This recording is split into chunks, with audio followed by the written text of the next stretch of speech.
There are 34 brand new legendary creatures coming with Aetherdrift, and in this video I'm going to be checking out all of them and ranking them all in an internet-friendly tier list. As always with these videos, this is not a power ranking scale, this is not what is the most CDH viable new legendary creature out there. No, this is my personal Tomer ranking scale where I'm just ranking all the new legendary creatures based on my own personal interest in them. Essentially, how likely am I to actually go ahead and play with any of these cards. So in the bottom ranking, we've got last place. These are just cards I don't think I'm ever going to be playing in Commander. The maybe pile, I'm just kind of on the fence on. I'm not sure if maybe there's something really powerful or interesting about these cards that I've overlooked. Great in the 99. These are legendary creatures that I think are better suited in the 99 than actually leading a deck, but they're very good in the 99. Great in the command zone, though, is the opposite. These, I think, are better suited in the command zone rather than the 99. And then finally, at the very top is Tomer favorites. These are legendary creatures that I like so much that I'm going to go out of my way to make sure I play them or brew around them as soon as possible. Most likely that means I'm going to be playing them as early as possible on Commander Clash, but I could also be playing them on stream, or even in the most rare of circumstances, these are going to be ones that I'm going to add to my own paper collection. First up, we got Aetherdrift Emerald Radiant. This is a 6-mana Golgari legendary creature insect druid. It's a 3/3, and when it enters, create a 1/1 green insect creature token for each artifact and or creature card in your graveyard.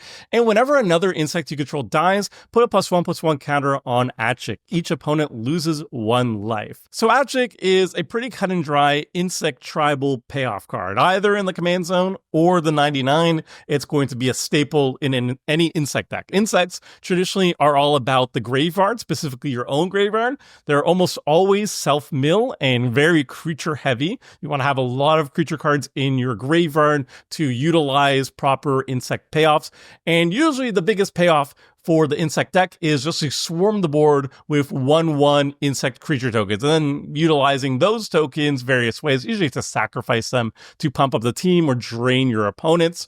And actually kind of drives that home. It wants to have a big graveyard full of creatures because when it enters, it poops out a bunch of insects equal to that amount. It also cares for artifacts, which I think is kind of new for insect decks. Usually you don't count the artifact cards, you just count the creature cards. So there could be some alternate build around for that if you are like an artifact deck and you want to have a bunch of insect tokens for whatever reason. And then the other payoff is that when your insects are dying, you grow Aetherdrift and you also drain your opponents. So you have a big board of insects and you could intentionally like sacrifice all your 1/1 tokens to just drain out your opponents, or grow a lethal Aetherdrift and like start one-shotting people with combat damage. So that's really powerful. The question is though, do you want Aetherdrift in the 99 or in the command zone of an insect deck? It's going to be a staple in any insect that you're for sure going to be running it, but the question is, do you want it in the 99 or the command zone? Now insects are kind of weird in that they don't have that much tribal support. They're fairly underdeveloped tribe, all things considered, like compared to like zombies and dragons, the more popular ones. However, there are a very surprising number of decent insect commanders to lead the tribe. So there is competition there for the command zone, believe it or not. My personal favorite is the Flipwalker Grist, which just came out in Modern Horizons 3, I believe. It's a 1-drop and doesn't directly support insects, but it poops out insect tokens and it does really cool things. And I love that it's a 1-drop, so you can always play it on turn 1. I think that's just a really cool ability to have as a commander. But then beyond that, there's also other options for you in the command zone. For example, we've got Omzu, Swarm's Hunger, we've got the Planeswalker Grist, Zas, Skittering Swarmlord. All of these are great options in the command zone or the 99. You're going to be running them no matter what in your insect deck. It's just choosing which commander you want to have in the command zone. I think Aetherdrift is probably like, I don't know, like maybe second best in the command zone. It is kind of expensive. It's at 6 mana. So I would argue personally that Aetherdrift is better in the 99 only because then you can self-mill Achik into the graveyard and then just reanimate it, and that's usually more mana efficient rather than paying 6 mana each time to cast Achik from the command zone. And then I would just run the Flipwalker Grist, personally speaking, but you can make the case that Achik is just such a powerful payoff for Insect. Maybe the best one that we've seen so far, that maybe it's just more important to have access to it at all times if your deck relies on this really powerful ETB trigger or the death trigger to win the game. So it's either good in the command zone or the 99. Personally, though, I'll put it in the 99, but you can make the case either way. So Achik, I'm going to say great in the 99, even though it can also just go in the command zone too. Next, we've got Basri, Tomorrow's Champion. It's a 1 white mana legendary creature human knight. It's a 2/1, so it's a Savannah line essentially, but it has a whole bunch of other abilities. The first one is you can pay 1 white, tap it, exert Basri, create a 1/1 white cat creature token with lifelink. It has cycling, a 3 mana, 2 and a white. And when you cycle this card, cats you control gain hexproof and indestructible until end of turn. Now, Basri, there's no world that I would believe you to ever run this as a commander. It is not a commander. It is something you put in the 99 of every single cat deck out there. If you're in a cat deck, this is one of the best cards you could potentially put in the 99, despite not actually being a cat itself, because that cycling ability is so beautiful for any creature-focused deck. The bane of any creature-focused deck is being board wiped, and for 3 mana, you can just cycle this away. All your cats gain hexproof and indestructible, so it dodges most forms of board wipes, and it even draws you a card, and it's also difficult for your opponents to interact with it meaningfully because cycling abilities are activated abilities, so you can't even counter it. You have to stifle it, and stifles are very rare in Commander. So yeah, this is like a staple in the 99 of cat decks. It's super, super amazing in any cat deck, but it is not the leader of a cat deck because you can't cycle from the command zone. But yeah, Basri, fantastic in any cat deck. So yeah, Basri, great in the 99 of any cat deck. Fantastic in the 99. Then we've got a cycle of legendary creatures coming in Aetherdrift. They're all uncommons. There's one for each mono color, and they're all vanilla legendary creatures. So they have like weird stats. They usually have like high stats for whatever their mana cost is, but then they're vanilla creatures. So the first one is actually the most interesting one in my opinion. It's Kalorna, Coral Tyrant, 2 mana blue, legendary creature octopus, and it's a 0/8. Being a 0/8 means it's kind of interesting in specific decks that care about really high toughness. Not as a commander. I would say not as a commander, not very interesting there. But in the 99 of just like a couple decks that really care about high toughness for low mana costs. The one that immediately pops to mind is Pride of the Heart, Hullclad. 2 mana to get a 0/8 on the battlefield means now your Pride of the Hullclad costs 8 mana less to cast, which is fantastic for just 2 mana. It's one of the most mana efficient ways of getting out Pride of the Hullclad for much, much cheaper. So that's amazing there. I think there's also like a Geralf, mono blue Geralf deck out there that cares about big butts because you can sacrifice it and then make that many zombies or something like that. So that's going to be fantastic there. Any other home? There might be other ones. Kalorna will be useful in, but just being a 2-drop that has 8 toughness is really interesting for a couple decks. All right, Kalorna, really good in like maybe 3, 4 decks out there that care about toughness and are also in blue. Next, we have one of my favorites. This is Captain Howler, Sea Scourge. It's a 4 mana Izzet legendary creature, Shark Pirate. It's a 5/4 with Ward 2 and pay 2 life. And whenever you discard one or more cards, target creature gets +2/+0 until end of turn for each card discarded this way. Whenever that creature deals combat damage to a player this turn, you draw a card. So I'm always partial to Izzet decks. Izzet's my favorite color combination. I love playing Izzet as much as possible. And this one is a powerhouse of an Izzet deck. It's not Spellslinger, which is what typically Izzet decks usually are. This one is all about discard matters, which I think is very cool. And the payoff here is incredible. Whenever you're discarding one or more cards, you're getting a huge damage boost, a huge power boost onto your creatures. And it also draws you a little bit of cards too. You only get to draw 1 card Even if you like discard like 5 cards, whatever, you're only going to be drawing 1. But it's more about ending the game rather than being a source of card draw, in my opinion. So Captain Howler is really good with either like fair style discard decks, I'll say in quotations, fair style discard decks, stuff that you're just like cycling a card or something, or you're casting like a Faithless Looting effect or whatever. But then it becomes bonkers if you can discard like 6 or more cards very mana efficiently. Something like a Windfall effect, a Wheel of Fortune effect.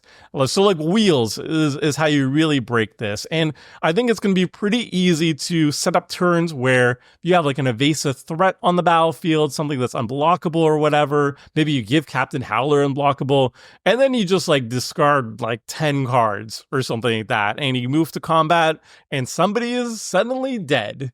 So I don't know if Captain Howler is going to be too strong for me to actually play at like typical play groups, but it is definitely very strong. And it is exciting that it's a different style of Izzet deck too. It's not Spellslinger, it's not Artifacts, it's Discard Matters, and I think that's fairly unique, at least for Izzet. And yeah, I like it. It's a Shark Pirate too, and the art is badass, and I like it. It's really cool. So Captain Howler is definitely a Tomer favorite. I'm very interested in brewing around it. My only worry is I think it might be too strong. Like, I feel like Captain Howler might be the sort of deck where if you untap with it, somebody is gonna die. And I think that might be a little bit too much for like casual play groups, but we'll see. I don't know. I'm gonna brew around it and see how well it goes. Next, we've got Caradora, Heart of Alakria. This is a 4-mana Selesnya legendary creature, human knight. It's a 4/2, and when it enters, you may search your library for a mount or a vehicle card, reveal it, put it into your hand, then shuffle. And if one or more +1/+1 counters will be put on a creature or vehicle you control, that many +1/+1/+1 counters are put on it instead. Wow, that is hard to read out loud. It's a 4/2. This is an interesting one. It's like a vehicle/mount commander that also cares about +1/+1 counters. ETBs tutors up something straight to your hand, so it works very well with blink effects. And then it acts as a hardened scale. So you definitely want to be mounts or vehicles, or both. And you also want to have a +1/+1 counter sub-theme to it. Now, obviously, Caradora goes very well with the character's steed, which I'm forgetting the name of, but it's going to be popping up on the screen, and I think it is also a legendary creature in its own right. It also puts +1/+1 counters on stuff, so it works very well with Caradora. It's an interesting design space. You want to be mounts, vehicles, and +1/+1 counters. I mean, +1/+1 counters are the realm of Selesnya, so it shouldn't be too hard to figure something out. Overall, though, there's a lot of value here. It's a 4/2, so it can pilot/saddle a lot of creatures very easily on its own. ETB is really strong. Hardened Scaled is always very nice. And yeah, I think it's just good. Personally, Selesnya mounts vehicles is a design space I haven't really explored that much. So I'm kind of excited to see what type of deck will be generated from this. I think Caradora is definitely a commander more than the 99. I'm pretty interested in it. I'm going to be putting it top of the command zone right now. All right, next we've got a new Daretti. This is Daretti Rocketeer Engineer. It's a 5-mana red, a legendary creature, Goblin Artificer, and it has 5 toughness, and its power is equal to the greatest mana value among artifacts you control. And whenever Daretti enters or attacks, choose target artifact card in your graveyard. You may sacrifice an artifact. If you do, return the chosen card to the battlefield. So Daretti is a souped up version of Goblin Welder. We've seen at least 2 Goblin Welder variants, like creature versions of it at least, Goblin Welder and Goblin Engineer, and Daretti is just like the 5-mana version of it. It does it as an ETB and attack trigger, so you don't need to tap it to do anything. You get the immediate value the moment it enters the battlefield.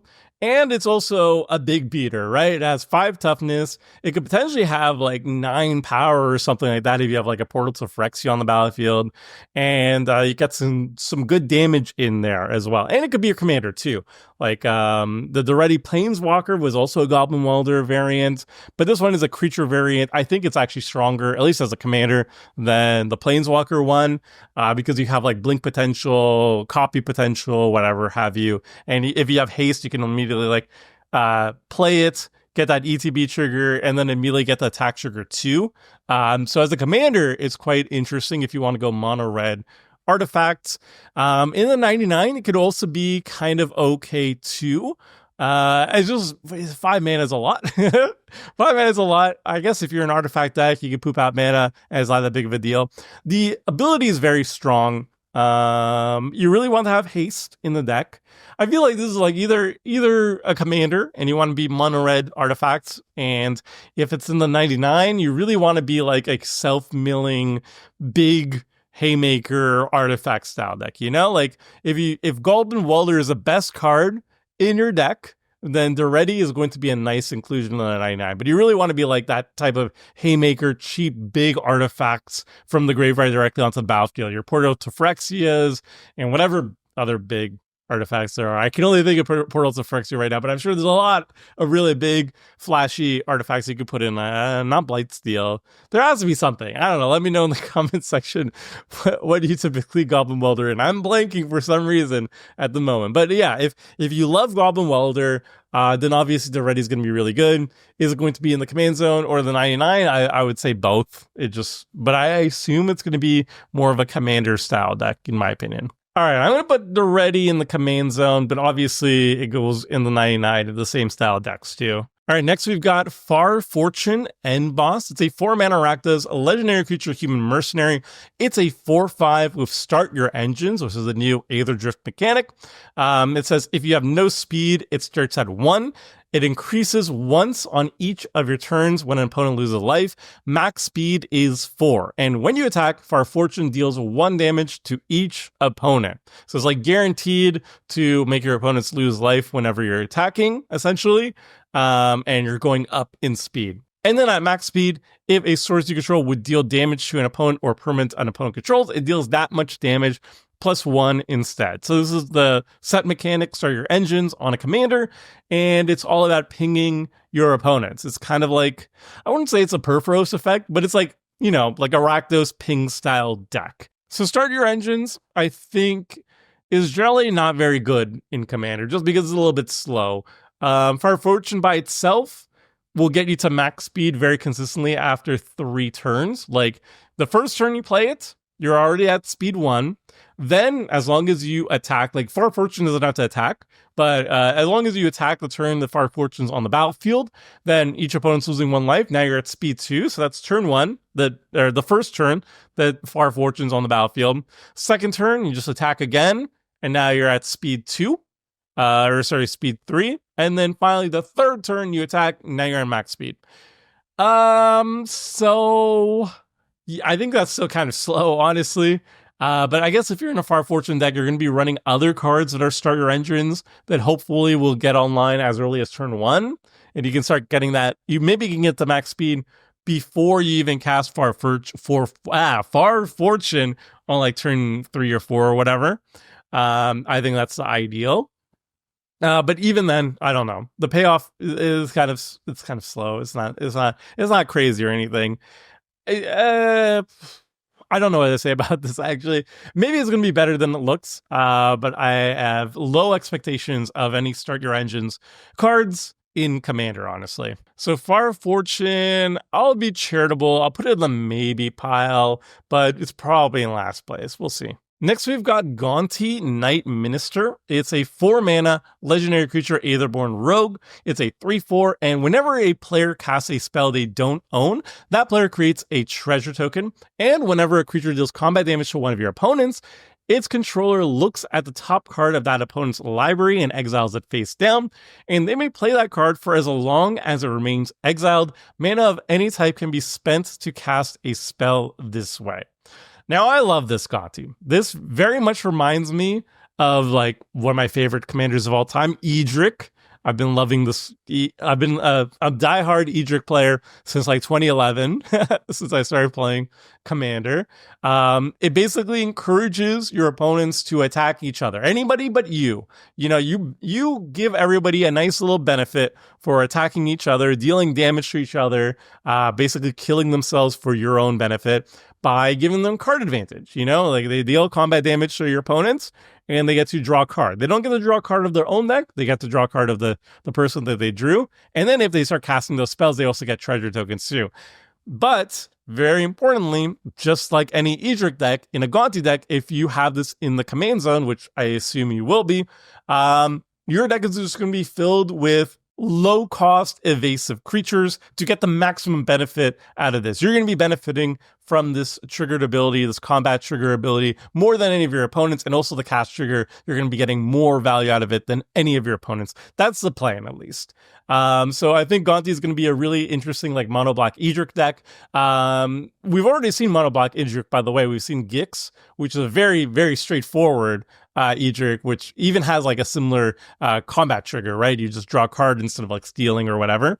But Gonti is a little bit, it has more text. It's a little more convoluted on how it's doing its thing, but nonetheless, it is basically another mono black Aetherdrift. It also plays very well with like Theft Matters cards. So I could actually see Gonti being in the 99 of other style decks that care about theft. Like there's like a Sultai Gonti, and this is going to be a perfect auto-include staple in the 99 of Sultai Gonti. It also cares about casting stuff from exile. So decks that care about dealing damage and also casting spells from exile, like an aggressive version of Prosper or whatever, could be interested in Gonti in the 99 of that deck. So yeah, actually, I think Gonti has a lot of homes in it. I'm most excited for it in the command zone and just play straight up mono black Aetherdrift with it. But you could also put it in the 99 of a bunch of different decks, any theft deck and any like Exile Matters style deck that is aggressive. So yeah, Gonti, I think it's going to see more play in the 99 of multiple decks. I think I'm more interested in it in the command zone though. But like, I think the best home for it is probably like Gix. You put Gix in the command zone, and then you put Gonti in the 99, and you're just having a blast. But it fits in so many decks. You know what? I'll put it in the great in the 99. I feel like there's a lot of competition in the command zone for this. But I love the card. Nah, I want to put it in the command zone, actually. I'm going to put it in the summer favorites. I really want to build this. All right, we come to arguably the strongest, like, CDH potential commander in the entire set, and that is Hashiton, Scarab's Fist. It's a 2-mana Orzhov legendary creature zombie wizard. It's a 1/3, and it says whenever you discard a creature card, you may pay 2 and a blue, so 3 mana total. If you do, create a tapped token that's a copy of that card, except it's a 4/4 black zombie. So Hashiton, by the way, is an Esper commander. It's white, black, and blue for its commander identity, because the what's it called? The triggered ability, the 2 and a blue, actually counts towards its commander identity. The blue there counts towards the commander identity.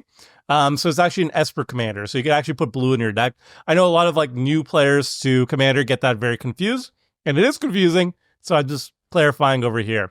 Now that said, Hashiton, the reason why it's so powerful is because it's so easy for you to just loot a creature card for 0 mana. There's so many looters, especially in blue, that you could just like tap, draw a card, discard a card, and then what you're discarding are like these super expensive, splashy, high impact creatures that you're basically getting to play for free for just, or not for free, but for 3 mana, essentially, with Hashiton's ability. So, for example, you discard an Avacyn, which I think is like 8 mana or something like that off the top of my head. It's popping up on the screen. Instead of paying 8 mana for your Avacyn, you got to draw a card, discard the Avacyn, and then just get the Avacyn on the battlefield for 3 mana instead. And like, okay, it's a little bit smaller, whatever. All your permanents are indestructible. Yay. And that's the chill side of Hashiton, by the way. Basically playing Haymaker deck, discarding just huge Haymakers that you're getting to put onto the battlefield for 3 mana at instant speed with Hashiton's ability. That is like the power floor of what you expect from a Hashiton deck. In reality, the power ceiling is so much higher because you can go straight up combo and go full CDH with it. There's a lot of different combo lines with Hashiton where you just outright win the game. Instead of just cheating into play Haymakers that can win the game over a couple turns, you just combo off and win the game that way. And I'm not a CDH expert. I'm not going to talk about the most optimized combo lines of Hashiton. Just know that The combo lines are out there. If you're interested, type in like Hashiton CDH in Google and you're going to find a lot of early drafts for it. But there's a lot of buzz in the CDH community that Hashiton is going to be super, super strong there as well. So Hashiton is undoubtedly one of the strongest commanders in the set. Definitely something you want in the command zone rather than the 99. That said, I think Hashiton's power level is going to be way too high for my own personal play groups. My play groups were pretty casual, you know, like we play upgraded I hate saying upgraded precon, actually. About a 7. We're about a 7, I guess, maybe an 8, you know? Whereas Hashiton is like, it's either high powered at the low end or it's CDH at the high end, and both those places are just not where I typically play at. So I can't really put it as a Tomer favorite because I just don't think I would ever have a chance to play it. But if you are at high power or you're at CDH and you're looking for a new exciting commander from the set, Hashiton is the one for you. Next, we've got Hazoret Godseeker. It's a 2-mana red legendary creature god. It's a 5/3 with indestructible haste and start your engines. And it has the 1 activated ability. You pay 1 mana, tap it. Target creature with power 2 or less can't be blocked this turn. And Hazoret can't attack or block unless you have max speed. A 2-mana 5/3 indestructible haste is very tantalizing to me. Just in general, those stats are kind of bonkers, but it is tied to start your engines, so you're probably going to have to wait a couple turns before Hazoret can actually attack or block, because it can only do so when you have max speed. It's pretty straightforward what it's doing. It just wants to smash people, or it helps enable your smaller creatures to smash. It's a pretty straightforward type of thing. It's pretty aggressive. For me personally, I'm not super interested in playing it in the command zone or the 99. Maybe the 99. Maybe if it was like a board wipe deck, then just having a bunch of indestructible creatures is pretty sweet. But that max speed, that start your ages, I don't know, it's a little bit slow. I don't know what to think about it. I like the idea of just like a 2-mana 5/3 indestructible haste is just very tantalizing to me. It is offset by the start your engines nonsense. And I also find just like flavor-wise, a little bit of a tangent here, but flavor-wise, what's going on with this card? Why is this Amonkhet God having start your engines as a mechanic on it? Like, is she part of the Aetherdrift race? If we went and just saw the bottom where her feetsies are, does she have rollerblades on? Is she speeding on the track? I don't know. Like, she's trying to get first place. Like, why does this god have start your engines on it? Like, flavor wise, it's breaking my brain. It does kind of look like she's on the track, so maybe she is like rollerblading or something. Maybe she's just running really fast. She has haste or something, and she's participating in the race, and she's running for Amonkhet or something to get gold. I don't know. It just seems a little bit weird to me. You know, it just seems a little bit weird because we've seen other iterations of Hazard before. She didn't come off as a racer. I don't know. It's a little bit weird. But yeah, explain to me in the comments what the lore is for Hazard having starter engines. It's a little bit bizarre. I don't know. Hazard, it's a maybe to me. I'm sure there has to be some home for it, but I can't think of any off the top of my head. All right, we've got the black legendary vanilla creature. It's Calaxion, Hunger Tyrant. It's like 3-mana black legendary creature crocodile, and it's a 7/2, just a 7/2. Again, just like the blue one, I think this is also an interesting vanilla creature, just because for 3 mana, having 7 power is kind of sweet. Not as good as the blue one, because 2 mana and 8 toughness is just more value than 3 mana 7 power, you know? Obviously, it hits harder, but in the realm of Commander, where we're just caring about just getting the most power for the least cost, or like the most toughness for the least cost, it's obviously worse. But nonetheless, there might be decks where just having a 7/2 for 3 is kind of interesting. Obviously, if you have like not greater good. Is it greater good? No, it's just like stuff that's keyed off power. You know, you draw cards equal to equal to the highest power creature you have, and that's pretty neat. Or you can scavenge it and get 7 counters on it pretty easily. Yeah, it's okay. It's not particularly awesome or anything, but yeah, 7 power for 3 mana is all right in some decks. It's a definite maybe. I think it's definitely more viable than the two start your engines cards, I think, in my opinion. Okay, now we get to my personal favorite new legendary creature from the set. I think. Well, we'll see when we look at the rest of them at least. It's Ketramos, the New Dawn. This is a 3-mana Orzhov legendary creature gone. It's a 4/4 and has Menace, Lifelink, and Indestructible. It can't attack or block unless there are 7 or more cards in exile. And whenever 1 or more cards are put into exile from graveyards and or battlefield during your turn, you draw a card and lose 1 life. So Ketramos is an insanely powerful, mana-efficient card draw engine attached to a 3-mana indestructible body. Like, this is really insane. And the reason is because in Orzhov colors, you have so many variety of ways of triggering its powerful card draw ability. You can exile your opponent's permanents on your turn with like a Swords to Plowshares or an Anguish Unmaking, and then draw a card, lose a life of Ketramos. You can start exiling cards from your opponent's graveyard, or your own graveyard really, with stuff like Relic of Progenitus, and you just have a 1-mana card on the battlefield like Relic, and every single time you tap it, you can exile a card and draw a card of Ketramos every single time. And it also works with blink effects. So if you have like a Conjurer's Closet, for example, you blink a good ETB creature that you have on the battlefield at your end step,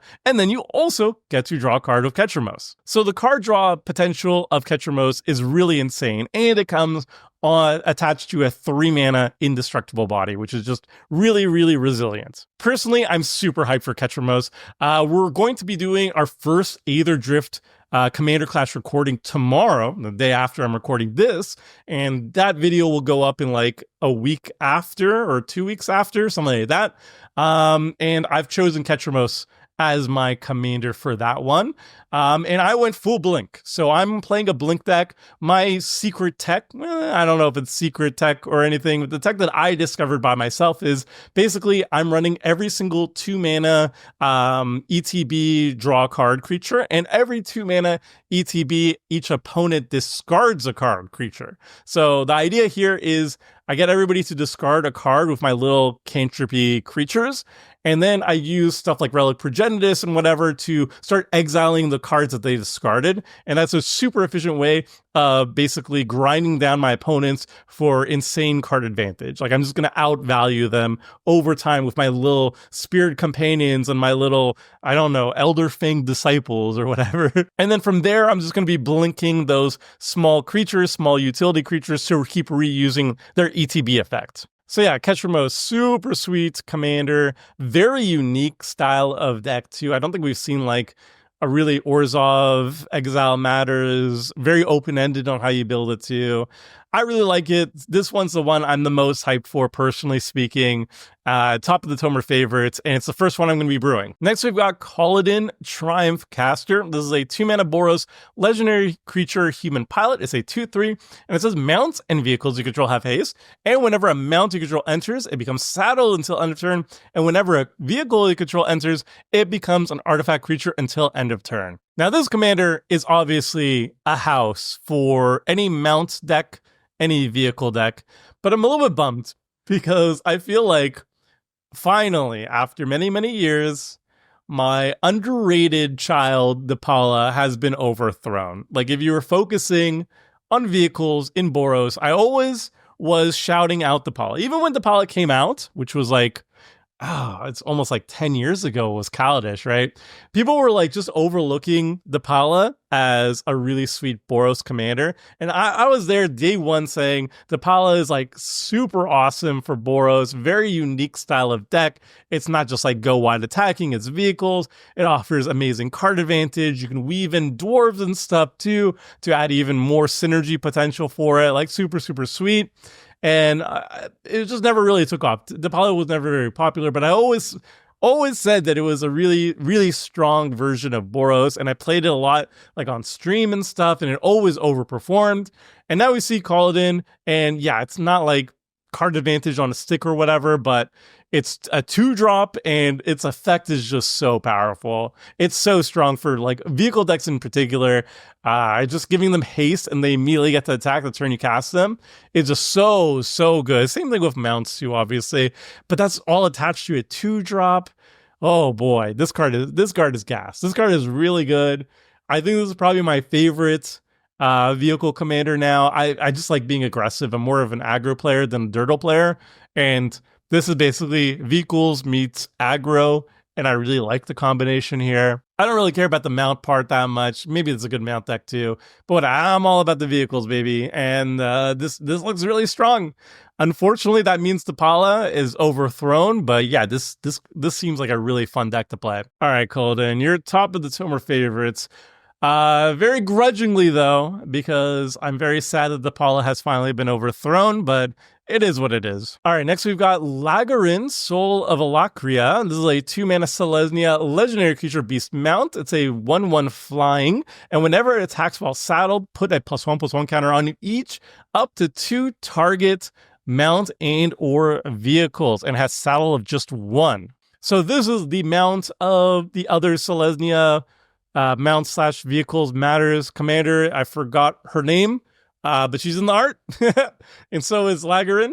But yeah, this is kind of just goes really well with the rider. Obviously, it deals with +1/+1. It puts +1/+1 counters on your stuff, on your vehicles / mounts, and then the rider, I remember, was like a hardened scale ability, and also can tutor up Lagarin too. So they go very well together. I think this is just the 99 of the pilots, which is the commander of this deck. But yeah, it kind of shows you what you can be doing here. It's all about mounts / vehicles and +1/+1 counters. And yeah, it's just a real, it's the card to put in the 99, I guess. All right, Lagarin, you're great in the 99 of Caradora. That's the one, Caradora. Great in the 99 Caradora decks. I don't know if you'll fit anywhere else, but we'll see. All right, next we got the new mascot of Magic the Gathering. It is Loot, and it's coming with Loot the Pathfinder this time. It's a 5-mana Teamer legendary creature beast noble. It's a 2/4, and it has a lot of abilities. First, it's got double strike, vigilance, and haste, and 3 exhaust abilities. So exhaust is a new mechanic in Aetherdrift. You can only activate each exhaust ability only once, but obviously you can get around this by just like blinking it or whatever. Anyway, so the 3 abilities, the first one is green, tap it, add 3 mana of any one color.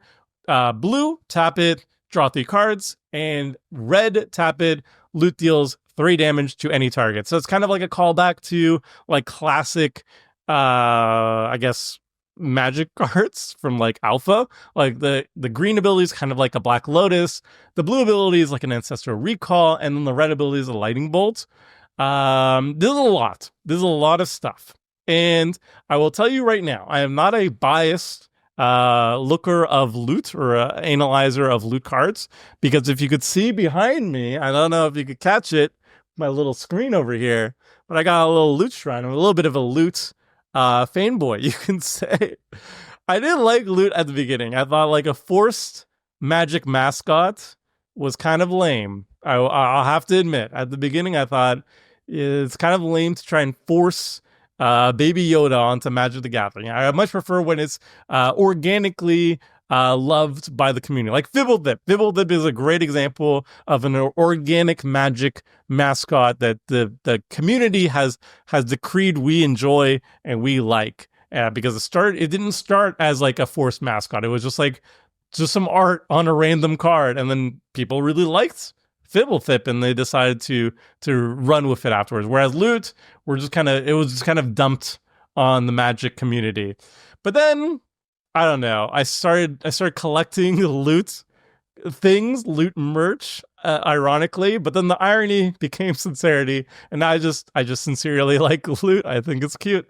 But as for the card itself, I'm not a big fan. I don't know. I like the Loot the mascot. I like Loot the merch, as you can see again from the shrine. But the Loot cards don't really speak to me. They just kind of feel like it's just a pile of generic good stuff, you know? Like, this is a Teamer generic good stuff card. It has a lot of keywords. It has a lot of abilities.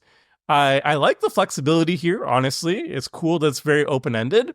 But for me, I'm such a like a synergy based believer that there's not anything here for me to latch on to, honestly. Like, it just does a lot of stuff, generic stuff, but like, what's the build around potential? I really don't know.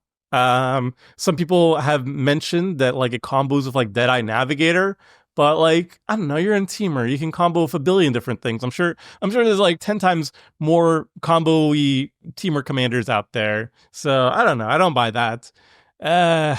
I don't know. I'm not very excited about this card, honestly. Maybe there will be a loot that I actually want to play, but so far, Wizard of the Coast has not printed a loot card that I truly love. But I do love the merch. Keep the merch coming. Keep the loot cards coming. I love all that, but I'm more of a collector than a player of loot, let's say. I don't know. There's no denying that loot has potential in the command zone. It is a Teamer commander, after all. But me personally, I'm not that excited to build around. All right, straight out of Michael Bay's Transformers series, we got Medicant Core Guidelight. It's a 2-mana Azorius legendary artifact creature robot. It has 3 toughness, and its power is equal to the number of artifacts you control. It has starter engines and max speed. Whenever you cast an artifact spell, you may pay 1 mana. If you do, copy it. So Medicant Core, I think, is going to be a new Azorius artifact commander. With Start Your Engines, I feel like you gotta have a Start Your Engines commander, right? You have to have one of those in the command zone so you can reliably start gaining speed as quickly as possible, because until you get max speed, the card is useless, basically. Once you have max speed, it's very, very strong, but until then, it's not very good. Medicant Core, though, unlike the other max speed commanders that we saw, is a 2-drop, so you can immediately get speed 1 on turn 2, and it can actually swing, unlike Hazoret, before you have max speed, so it can kind of enable its own speed as well, which is good. So that's a good start for Start Your Engine. I think this is the best Start Your Engines card we've seen so far, and the payoff is really, really strong. If you start making copies of all your artifact spells, you will probably win the game very quickly. So the payoff there is very strong. It can also gain power very, very quickly too, and it can be a lethal one-shotter to start Voltron killing people if it's in the command zone, which I assume it will be. So yeah, I actually like this one. I think this one's very much a strong commander. I think it's going to be boop in the 99 of artifact decks, unless you have another artifact deck that has starter engines in the command zone that comes out pretty early. But as a commander, I think this one is actually a playable one. So yeah, Medicant, definitely great in the command zone. One of the stronger ones, I would say. Obviously, it's an artifact deck. I mean, come on. But it's a 2-drop that has like a very oppressively strong max speed, and it comes out on turn 2. And that's what you want to see for a max speed card. Oh, next we've got a new Mimeoplasm. It's Mimeoplasm Revered one. It's X and Sultai, legendary creature Ooze. It's a 0/0, and as it enters, exile up to X creature cards from your graveyard. It enters with 3+1/+1 counters on it. For each creature card exiled this way, and you can pay 2 mana, and Mimeoplasm becomes a copy of target creature card exiled with it, except it's a 0/0 and has this ability. So Mimeoplasm is kind of like a throwback to the original Mimeoplasm, where it's making itself copies of stuff that it exiles from the graveyard. It can only exile your own graveyard, though, which I think is different from the original one, I believe. Now, this Mimeoplasm plays very different from the original one. I would assume it plays kind of like a Lazav. You know, you're exiling stuff from the graveyard, and then you're temporarily becoming copies of the things you're exiling, and maybe like also like the Sultai Volrath, kind of like that, where you're swapping between multiple different creatures. And you can, like, for example, turn into a creature that you exiled that has unblockable, and you swing in, and then before combat damage is dealt, after blockers, you turn Mimeoplasm into another thing that has a very powerful combat trigger, or maybe gives a double strike or something like that, and you can start one-shotting people. So it's like a very Trixie style commander. And I think this is also a type of card that you really want to build around, so it's going to be in the command zone rather than a 99. I think it's Trixie. It's definitely a cool commander. It feels like a Voltron commander to me, or like a combo commander. It's not something I personally would really be interested in building around, but it is a very cool Trixie style commander. All right, Mimeoplasm, great in the command zone for sure. Next, we've got Mu Yanling Wind Rider. It's a 4-mana blue legendary creature, human wizard pilot. It's a 2/4, and when this creature enters, create a 3/2 colorless vehicle artifact token with crew 1. Vehicles you control have flying, and whenever one or more creatures you control with flying deal combat damage to a player, draw a card. All right, so this Mu is doing some interesting things. First, it's supporting vehicles. All of them have flying, so suddenly all your vehicles have evasion. It's giving a little bit of card draw. It's like a mini reconnaissance mission / coastal piracy effect, where your vehicles, all your flying creatures. It doesn't have to be vehicles, but any creatures with flying, when they deal damage to a player, you draw a card. You only draw one card, even if you hit like one player with like 3 creatures, you're only drawing one card. But if you have 3 opponents, then you can send one flyer at each opponent, and then you can draw up to 3 cards. Which is quite nice. And then on top of all of that, you also come with a 3/2 vehicle, which Mu gives flying. So that's a lot of value on a single card. You can kind of build this as like mono blue vehicles, which I don't think mono blue really had a vehicle commander up until this point. Like we had Cosima, which can be a boat on the backside, which is kind of cool. But I think Mu does a better job of it. You can also put it in the 99 various vehicle decks. Like I'm thinking like Shurikai, for example. If you build Shurikai vehicles, then just having something, a 4-drop that first of all makes vehicles, but also gives all your vehicles flying, and then also card draw. All that abilities wrapped together for a 4-drop is significant. So yeah, I do like this one quite a bit. I feel like it's going to be better in the 99 than the command zone though, because just being mono blue vehicles is very restrictive. Typically speaking, you want to have at least access to white, like white, or I guess like what are the 2 vehicle colors? I think vehicles are primarily white. But yeah, I think it's more of the 99 than the command zone, but it is a very good card. All right, move very good in the 99. All right, now we've got Nissa, World Soul Speaker. It's a 4-mana green legendary creature, elf druid, and it's a 3/3 with landfall. Whenever a land you control enters, you get 2 energy, and you may pay 8 energy rather than pay the mana cost for permanent spells you cast. So this is one of the best energy generators, especially in green rampy ramp decks, which are most green decks, to be fair. And the payoff here is very significant. For every 4 lands entering the battlefield, you have 8 energy that you can spend to just cast huge haymaker spells instead of actually just paying mana for them.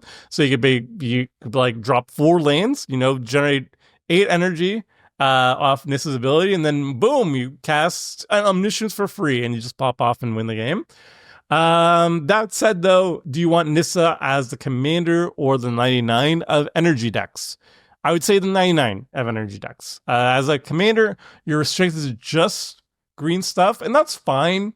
Like, you don't really need other energy cards in this deck to pop off. Like, you could go just mono green, run a bunch of fetches and land ramp and whatever, get a bunch of energy, and just spend that energy exclusively on cheating huge permanents onto the battlefield, your Vorinclexes, or whatever. That is one way of building her. But I mean, green has already done this many various ways. You don't necessarily need to have Nissa in the command zone for that. Whereas energy decks, if you're in a green-based energy deck, you want to have other various ways of spending your energies, and you want to have other various energy generators. And I think this is more interesting there. Like those energy decks need more help, and Nissa in the 99 can be that help. You're in green, obviously, so you're doing a bunch of land rampy things. You have fetch lands or whatever, so Nissa's generating a ton of energy for you in your energy deck, and then you can spend it various ways, such as also spending it on Nissa's ability to cheat out big permanent spells. But yeah, I think she's powerful in the command zone, no doubt about it, but she's more interesting in the 99. So Nissa, great in the 99 of energy decks, and then also great in the command zone with just ignoring energy as an overall theme and just utilizing just Nissa's energy and payoff. Next, we've got Ovia, Automech Artisan. It's a 4-mana green legendary creature, human artificer. It's a 1/2, and it says each creature that's attacking one of your opponents has trample, and you can pay green mana and tap Ovia. You may put a creature or vehicle card from your hand onto the battlefield. If you put an artifact onto the battlefield this way, put 2+1/+1 counters on it. So this is like an elvish piper. This is a legendary creature, so you can put it in their command zone. And it works not just for creatures, but also for vehicles. So this is another green potential commander that you can just start cheating huge creatures and or vehicles into play over and over again. We've seen a bunch of these actually in the past year, I would say. I remember in Duskmourn we also had like Coma, I believe, where if it's tapped, you could just cheat a huge permanent to play. So yeah, this is a recurring trend in the past year of these like mono green legendary creatures that can be your commander and are just like haymaker.deck, just cheat into play huge things. Ovia does it worse than Coma in the command zone, I would say, because you need to have haste, you need to have a green source to tap her and everything. But yeah, it's fine. It's fine. I don't know. I feel like these abilities are they all blend together to me. Like we just saw the Nissa that does the same thing essentially. Yeah, it's fine, I guess. Is great in the command zone? I'm sure it is. Is it great in the 99? Maybe in like haymaker.decks. It has to be in haymaker.decks or maybe an untapped deck or something. I don't know. It's obviously very strong. I'm just personally not very excited for it. Let's put it in greater than 99. All right, next we've got the secondary commander of the Temur Energy deck precon. It is PNLR, Chief Mechanic. It's a 3-mana Temur, legendary creature, human artificer. It's a 2/4. And whenever one or more artifact creatures you control do combat damage to a player, you get 2 energy counters. And at the beginning of your end step, you may pay 1 or more energy. If you do, create an XX colorless vehicle artifact token named Nalar Aetherjet with flying and crew 2, where X is the amount of energy spent this way. So PNLR, I've spoken about her before in my review of the Temur Energy deck. I think she's pretty bad. She's a relatively efficient way of generating energy if you're in an aggressive, evasive deck. If you have 3 opponents, you can generate up to 6 energy if you manage to hit all of them in the same turn, which is... It's good, but it is a significant hoop to jump through. It's more than just, like Nissa, for example, where you have to just play a land and you get 2 energy. Like, oh, wow, in the green deck, this is going to be really tough, you guys. Whereas PNLR, you have to work for that energy, You have to be aggressive. You have to hit people. You have to have evasion. And then the payoff here is you just make some vehicles. Or you have to spend a lot of energy if they're actually pretty good. Yeah, I don't think she's very good. Like, if you want to be an aggro vehicle energy deck, then obviously this is nice. It's not very strong though, and I feel like for the amount of work you have to do to get this energy, and the payoff being kind of expensive, I feel like we could have gotten more. I know this was a 3-drop. Maybe I'm expecting too much of commanders these days. But that is 2025 Magic. That's 2025 Commander. Especially when we're going to see the face Commander of this precon, you'll see that this does not hold up. So PNLR, I'm sorry, you're in last place. I think like Far Fortune and these ones could also be in last place too. But PNLR definitely is in last place. I think Wizards of the Coast underestimates the difficulty of hitting people in Commander, honestly. Like there's a lot of risk to just being an aggro deck in Commander, and I feel like the payoff isn't quite there. Whereas, like, if you compare the payoff to some of the Dirtle engines, like the Dirtle engines, they get to Dirtle and they play very safe, and it's very easy for them to Dirtle and get amazing value. Whereas aggro decks, you have to really put your neck out there. You have to get evasion. You have to get around blockers and everything. And the payoff here is just not as high as it should be. I feel like the balance is very much skewed towards Dirtle decks in Commander, and PNLR is like an exemplary version of why this design should be flipped around. You should get more payoff for being aggro in Commander, and you should have less payoff for being a Dirtle engine. Otherwise, everybody's just incentivized to Dirtle. If you thought green didn't have enough cheaty face commanders out there, well, we got a Gruul one for you that also does a cheaty face. It is Redshift Rocketeer Chief. It's a 2-mana Gruul, legendary creature, Goblin Pilot. It's a 2/3 with Vigilance, and you can tap it, add X mana of any one color, where X is Redshift's power. Spend this mana only to activate abilities. And it comes with an exhaust ability, a whopping 10 mana and red and a green, so 12 total. Put any number of permanent cards from your hand onto the battlefield. Whoa, that is a good payoff. Now, Redshift, I actually really like the design of. It is a mana dork. It's a very, very mana efficient mana dork. By itself, it's a 2-mana mana dork that taps for 2 mana, but it has a huge restriction. You can only spend that mana to activate abilities.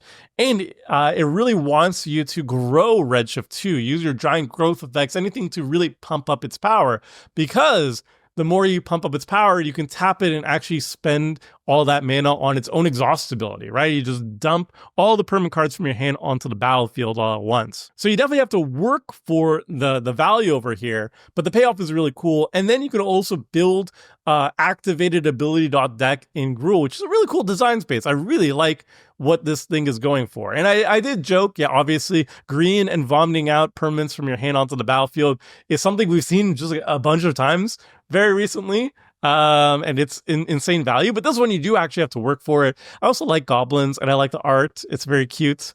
And it's kind of what I expect for an Aetherdrift set, you know, like the wacky race. This is kind of exemplary of what I'm hoping to see, and it doesn't disappoint. So yeah, I really like this one. Yeah, Redshift, definitely a build around. So definitely something you want in the command zone.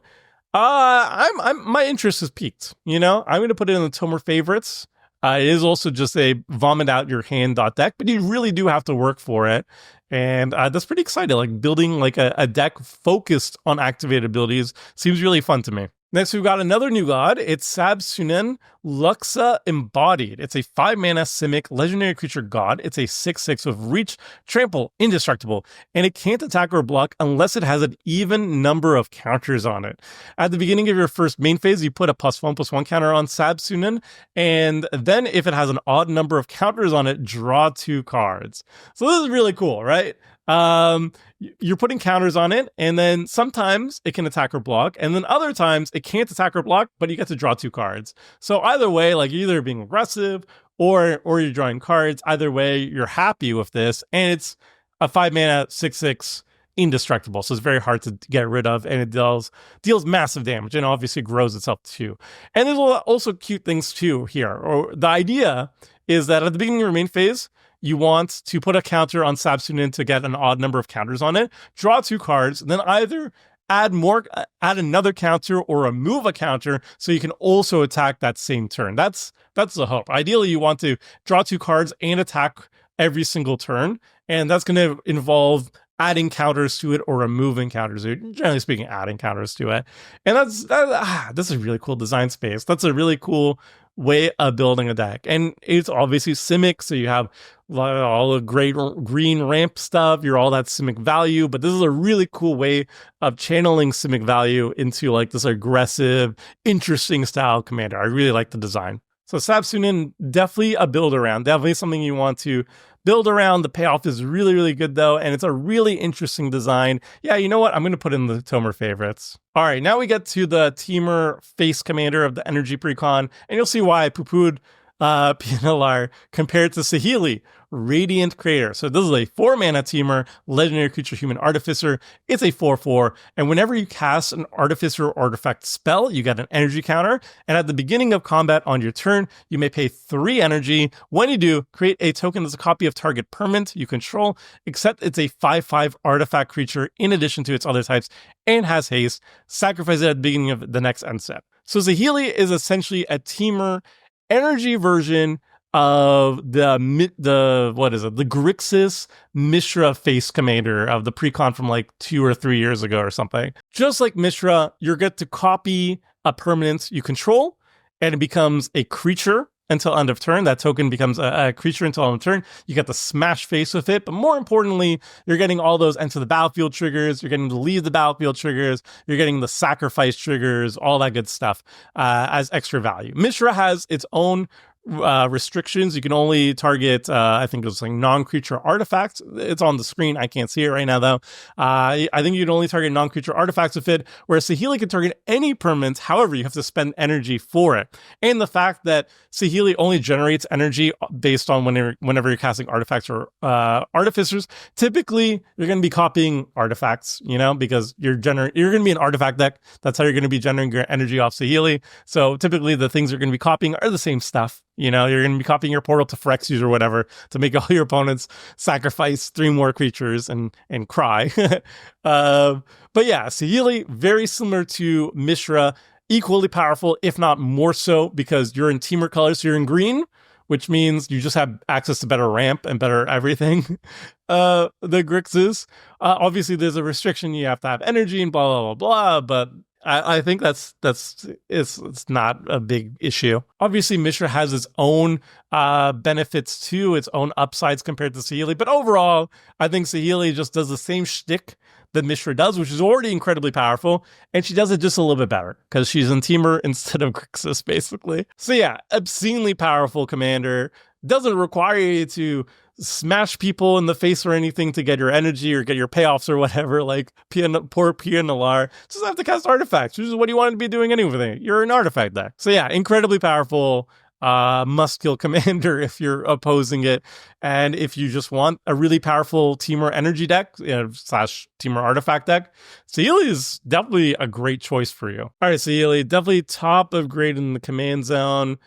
I find her more interesting than Hashatan, but no, actually no. Next, we've got Samut, the Driving Force. This is a 6-mana Naya legendary creature, human warrior cleric.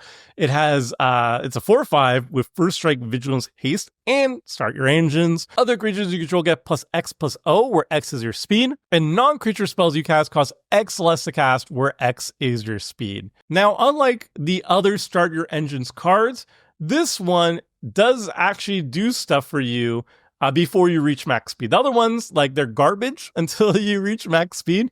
This one actually provides increasing value as you increase your speed, and the max is 4. And that means I actually like this a lot more, right? You play Samut, you have speed of 1, and then suddenly all your creatures get +1/+0, and your non-creature spells all cost 1 less. Just like all the other start your engines legendary creatures that we saw, this is definitely a build around.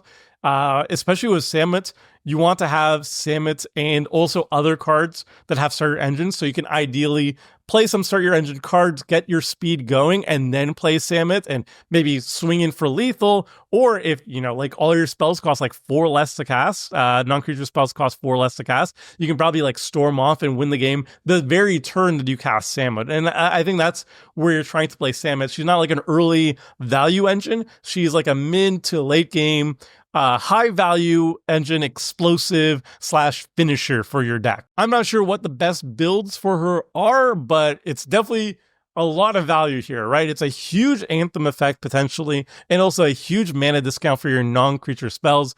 I don't know how that's going to end up looking.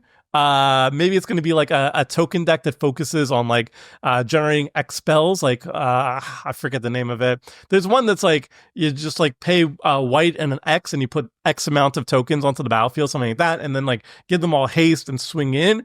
And give them +X+O with Samut's ability. Something like that. Secure the Waste. That's the one. Secure the Waste. Something like that would probably be the first way I tried to build Samut, but it's very aggro, very explosive. So Samut, definitely a build around, definitely very explosive commander. Next, we've got Sita Varma, Masked Racer. It's a 2-mana Simic, legendary creature, human rogue. It's a 2/3 with exhaust X, green, blue. So put X +1/+1 counters on Sita. Then you may have the base power and toughness of each other creature you control become equal to Sita Varma's power until end of turn. Okay, so this is a convoluted overrun effect, I guess. In Simic, right? You dump a bunch of mana into Sita, and then all your creatures become Sita's power, right? So that's kind of cool, I guess. I wouldn't see this as a commander per se, as more just a more interesting overrun effect for a Simic deck that goes wide and has a lot of mana.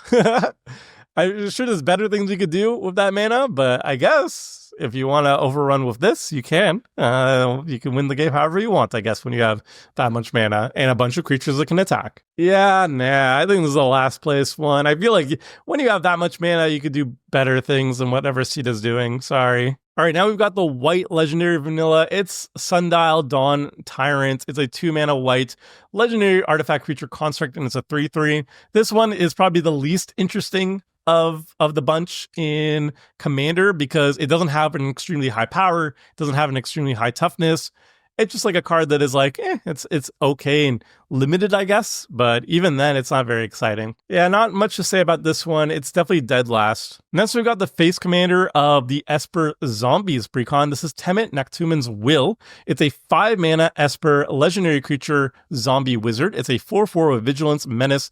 Whenever you attack, draw a card and then discard a card. And whenever you draw a card, zombies you control get +X until end of turn. So the turn you cast Temet, and you go ahead and you attack. It doesn't have to be with Temet, it could be with anything. You get to loot once, and then all your zombies get +1/+1 until end of turn. That's like the bare minimum Temet's doing. But obviously, if you have Temet already on the battlefield, on your draw step, you draw a card, that's +1/+1. Then if you like draw a whole bunch of cards, like if you have like Kindred Discovery or something on the battlefield, and then you swing in with a bunch of zombies, you draw like 10 cards or something like that, and then you also get the loot effect on top of it. Suddenly all your zombies get like +12/+12, and you probably win the game at that point. And that's what Temet's all about. I think this is like a mid to late game type zombie finisher card for your Esper Zombies deck. You don't generally play it early. Honestly, it's 5 mana, so you can't even play it that early. You have to play like mid game. It's not really there for like a looting value. It's kind of there. You kind of play it the turn you actually want to win the game. And in that sense, it's a very fantastic finisher for just a zombie Esper deck. But I would say for that reason, I don't like it that much in the command zone, because I kind of like my commanders to be engines that I can have on early to mid game and can generate value earlier on. Because if I'm only playing my commander like late game when I want to end the game, either it has to do something so nutty like Samut, for example. Samut, it's worth it. It's worth it to have it in the command zone because it's such a nutty ability. Whereas Temet, it's a giant anthem effect, but like it's not the only anthem effect you can have in zombies. It's a really efficient one at that, but like I would just prefer, personally speaking, having like Verena in the command zone. It comes out a little bit earlier, where the looting effect is more significant, and it fills my graveyard with zombies, and then it leads into mass reanimation later on. But even if you have Temet in the command zone, I wouldn't blame you. It's a very, very powerful finisher for a zombie deck, so having access to it at all times makes sense too. So either way, you're going to have Temet in the 99 or command zone of your Esper zombie decks. It's one of the best finishers for a zombie deck, but personally speaking, I would put it in the 99. I don't know why I was putting it in the command zone. It's in the 99. Okay, we have the chonkiest vanilla legendary of the cycle. It's Tarion, World Tyrant, 5 mana green, legendary creature, Dinosaur Ooze, and it's a 9/7. 5 mana for a 9/7, it's okay. Obviously, the stats are very big, but I was thinking about it, like, the deck that I immediately thought of for putting this in a home was my Galta deck. And if I was like a very extreme budget version of Galta, I would definitely run it. 5 mana for 9 power is pretty decent.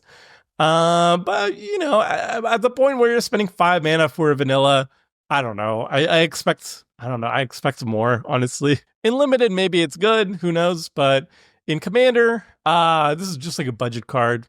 It's a big beater. But for 5 mana, that's a lot of mana for a vanilla creature, honestly, in Commander. So yeah, Tirion, it's more exciting than the white one, but it's definitely not very interesting in Commander overall. Next up is the Speed Demon. This is a 5 mana black legendary creature demon. It's a 5/5 with flying trample and starter engines. And at the beginning of your end step, you draw X cards and lose X life, where X is your speed. Now, this is another one where it has start your engines, and I actually like it because, again, it's not all or nothing. You don't have to be max speed to get any value out of this. It's just incremental value. It gets more value over time.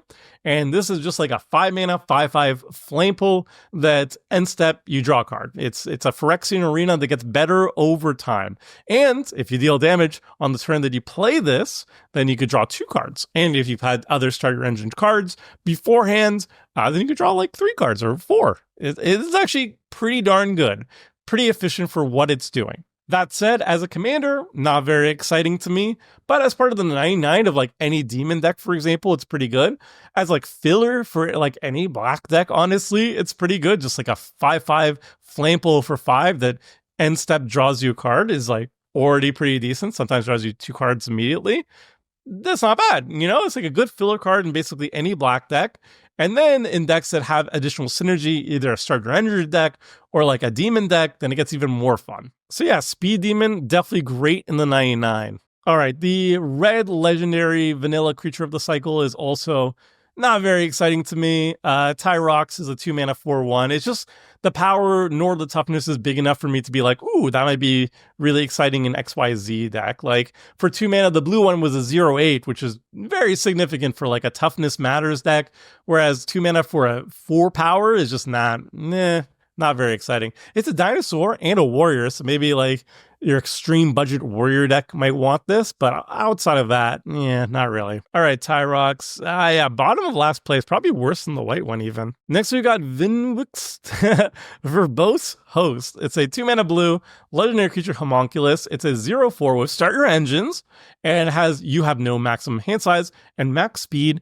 If you would draw a card, draw 2 cards instead. So this is a Start Your Engines legendary that basically does very little for you until you're at max speed, which is boo. I do not like that when I'm choosing things with Start Your Engines. I much prefer the incremental value over the all or nothing value. But the payoff here is very good. And again, this is a 2-drop. So if this is your commander, for example, you can always have this on turn 2 and you can always start your engines starting on turn 2 at least. So that is quite good. It doesn't do nothing for you either. You have no maximum hand size, so this is going to be a card draw style deck where you want to draw as many cards as possible. And then the max speed really puts that in overdrive. It just doubles the amount of cards you're drawing whenever you're drawing cards. So that's a really good payoff. So I could see this as a commander. Like all the Start Your Engines ones, I think they have to be a commander. This starts on turn 2, starts your engines.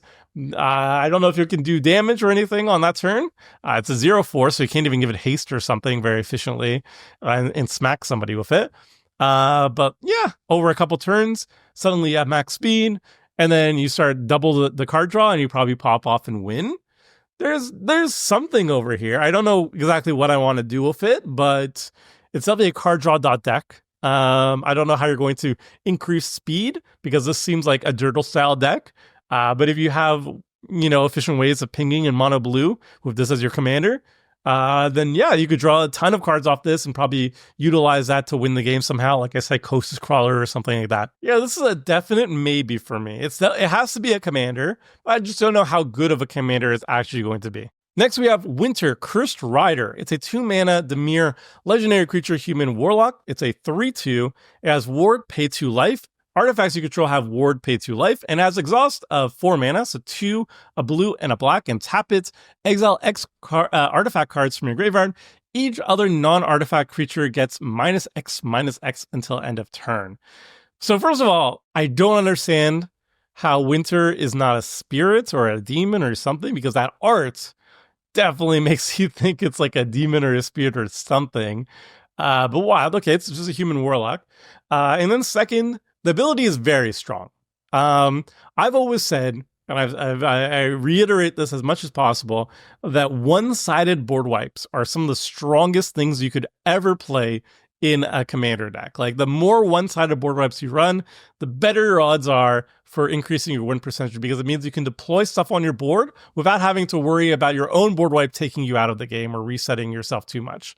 So in an artifact deck, anything that can just like leave your artifacts alone, your non-artifact creatures alone, and while wiping out your opponent's stuff is amazing, top tier. That said, this ability requires a lot from you. Not only does it require 4 mana and tapping it, which Winter itself doesn't have haste or anything. So 4 mana and tapping it either means you either have haste for it, and then it's 6 mana total to actually cast it and then activate it, and you'll have like a Lightning Greaser or something on it to give it haste or whatever. That's still a lot of mana. And then on top of that, you have to have a lot of artifact cards in your graveyard, and you're willing to exile all those artifact cards. That's a lot. That's a lot. That's a big ask for this asymmetrical board wipe. The effect is still very strong, but it's still a huge hoop to jump through.